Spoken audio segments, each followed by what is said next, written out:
Hello students, तो आज हम करेंगे डीकम्पोजिशन रिएक्शन। डीकम्पोजिशन रिएक्शन क्या होता है?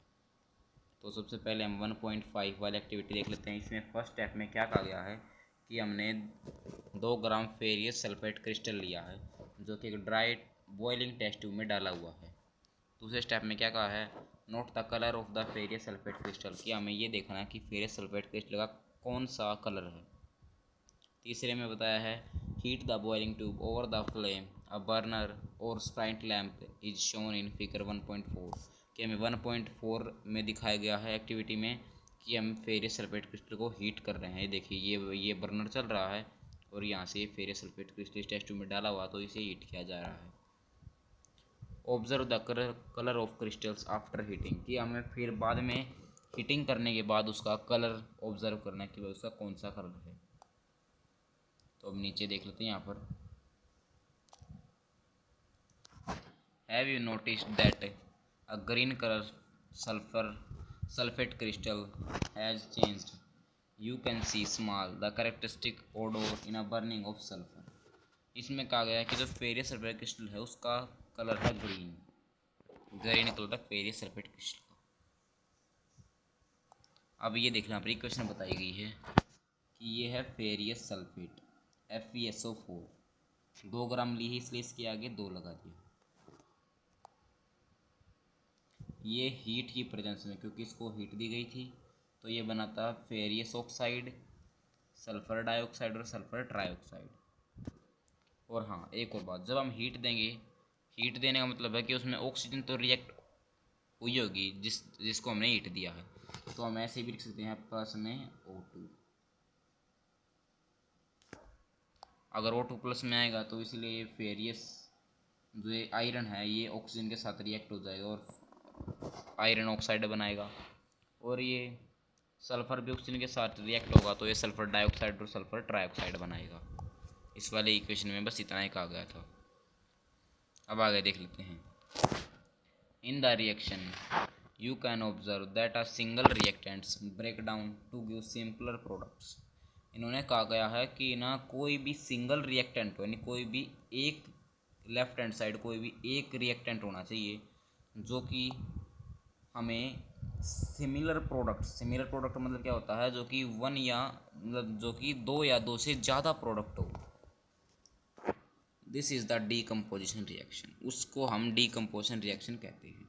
जैसे एग्जांपल देख लीजिए, ये देखिए यहाँ पर एक सिंगल रिएक्टेंट है और इसने 3 प्रोडक्ट दिए हैं, यानी ये डीकम्पोजिशन रिएक्शन है। जो ये वाली रिएक्शन है, ये लेफ्ट हैंड साइड की, ये डीकम्पोज हुई, यानी ये टूट गई और ये 3 पार्ट इसके बन गई।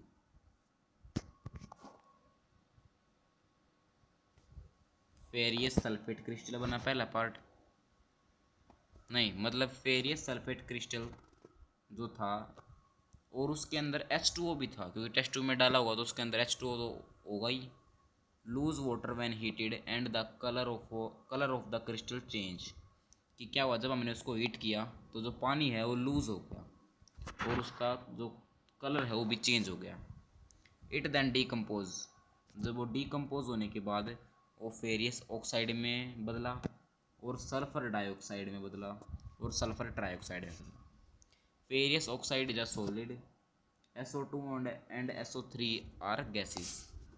तो उन्होंने बता दिया है कि जो फेरियस ऑक्साइड है वो एक सॉलिड है और ये दोनों गैसेस है, जैसे कि यहाँ प्रूफ पे दिखाया भी गया है। ये देखिए, ये जो है फेरियस ऑक्साइड ये है सॉलिड, ये गैस और ये गैस। अब आगे देख लेते हैं।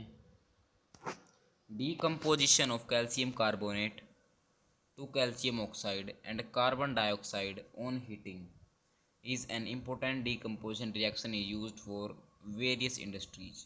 इन्होंने क्या कहा गया है कि ऐसे ही जो कैल्शियम कार्बोनेट है वो भी डिकम्पोज हो गया और उसने क्या क्या बनाया, उसने बनाया कैल्शियम ऑक्साइड बनाया, कार्बन डाइऑक्साइड बनाया।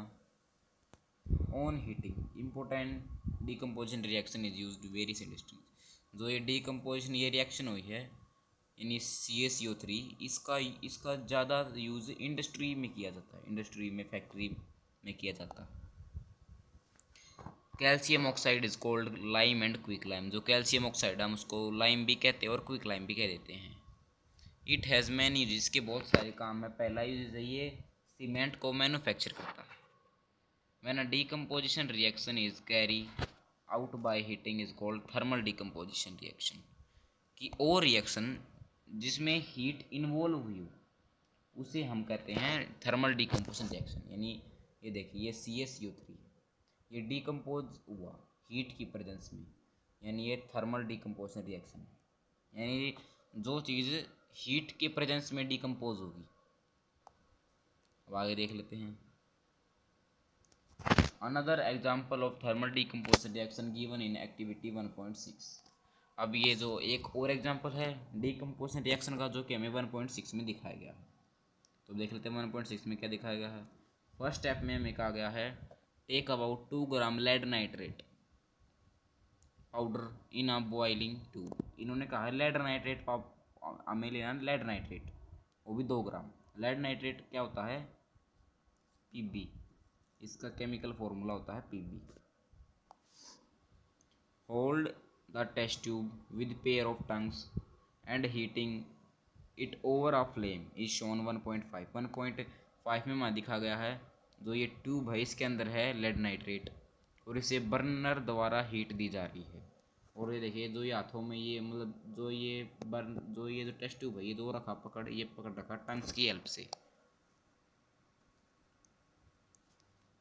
You will observe the emission of brown foams.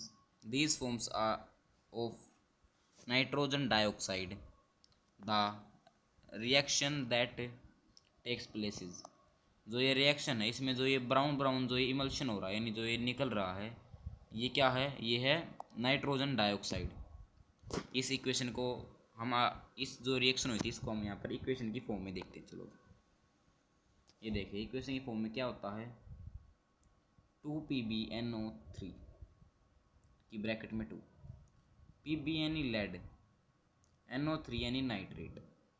ये दोनों जब हीट की प्रेजेंस में हुए तो ये डीकम्पोज हो गए और डीकम्पोज होकर इन्होंने क्या बनाया, पहले तो बनाया लेड ऑक्साइड, क्योंकि हीट किस समय होती है जब उसमें ऑक्सीजन होती है तभी हीट होगी। तो यानी पहले ही ऑक्सीजन के साथ रिएक्ट होकर इन्होंने बनाया लेड ऑक्साइड, फिर इन्होंने बनाया नाइट्रोजन डाइऑक्साइड और ऑक्सीजन। तो ये भी एक डीकम्पोजिशन रिएक्शन का एग्जांपल है। अब आगे देख लेते हैं ये तो एक्टिविटी है। हाँ ये वाली एक्टिविटी थोड़ी इंपॉर्टेंट है। इसमें क्या कहा गया है 1.8 एक्टिविटी में पहले स्टेप में है take about 2 gram of silver chloride in china dish. जो ये प्लेट है इसे कहते हैं चाइना डिश। इसके अंदर 2 ग्राम सिल्वर क्लोराइड लिया गया है। सिल्वर क्लोराइड नहीं AgCl।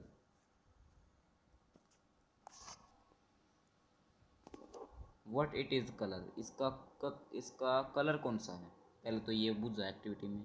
फिर place the china dish in sunlight for some time. जो चाइना डिश है हम इसको सनलाइट की प्रेजेंस में रखना है। Observe the colour of silver chloride after some times, कि कुछ देर बाद सिल्वर का जो कलर है उसमें क्या चेंज आएगा और वो कौन से कलर का हो जाएगा। तो देख लेते हैं इसे यहाँ पर इक्वेशन के माध्यम से समझते हैं। ये देखिए AgCl मतलब Ag का मतलब होता है सिल्वर, Cl यानी क्लोराइड। सनलाइट की प्रेजेंस में इन्होंने बनाया Ag और Cl2।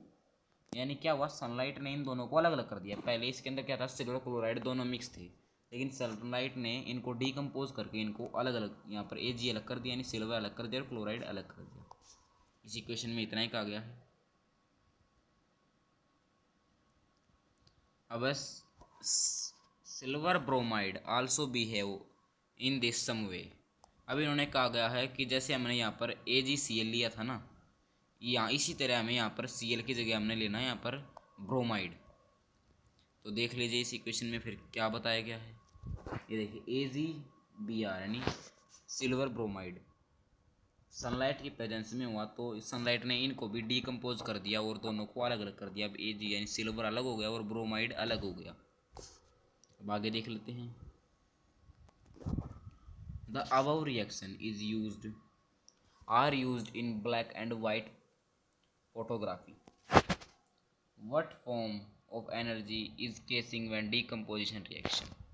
इसमें तो ऐसा कुछ खास नहीं कहा गया है, हम आगे पढ़ते हैं। चलो, we have seen that the decomposition reaction require energy either in the form of heat, light and electricity for breaking down the reactants in which energy is absorbed to known as endothermic reaction। इन्होंने क्या कहा गया है पहले तो कि जो ये डीकम्पोजिशन रिएक्शन है ये तीन चीज़ों की प्रेजेंस में होता है, हीट की प्रेजेंस में और लाइट की प्रेजेंस में और इलेक्ट्रिसिटी की प्रेजेंस में। इन तीनों की प्रेजेंस में जो भी रिएक्टेंट चेंज होगा उसके जो डीकम्पोजिशन का जो रिएक्शन ना उसका नाम भी चेंज हो जाएगा। पहले इन्होंने बताया गया है कि जो भी रिएक्शन जिसमें हीट एब्जॉर्ब होगी उसे हम कहते हैं एंडोथर्मिक रिएक्शन, और जिसमें हीट रिलीज होगी उसे हम कहते हैं एक्सोथर्मिक रिएक्शन। अब यहाँ पर देखिए इन्होंने ब्लू बॉक्स में क्या बताया गया है। एक अबाउट 2 ग्राम बैरियम हाइड्रोक्साइड यानी BaOH, यह है बैरियम हाइड्रोक्साइड का केमिकल फॉर्मूला। इन टेस्ट ट्यूब में डाला है add 1 gram of ammonium chloride यानी CH3Cl2 and mix with the help of गिलास रोड, और उनको मिक्स कर दिया है गिलास रोड की हेल्प से। Touch the bottom of the test tube with a palm, what do you feel, is this an exothermic and endothermic reaction. इन्होंने फिर पूछा गया है कि उनको जब रिएक्शन जो उनके बीच में हुई है तो जो ये फिर एक्सोथर्मिक रिएक्शन होगी या एंडोथर्मिक रिएक्शन होगी, इसे हम कैसे पता लगा सकते हैं। हम इसको टेस्ट ट्यूब की मदद से, मतलब हम टेस्ट ट्यूब को हाथ लगाकर ये पता कर सकते हैं कि ये एक्सोथर्मिक है या एंडोथर्मिक रिएक्शन है। अब पहले ये क्वेश्चंस करेंगे इस वाली वीडियो में, तो ये वाली वीडियो थोड़ी लंबी हो गई तो इससे अगली वीडियो में हम करेंगे ये क्वेश्चन आंसर्स। तो तब तक के लिए बाय बाय, चैनल को सब्सक्राइब जरूर कर देना प्लीज़। Okay, bye bye.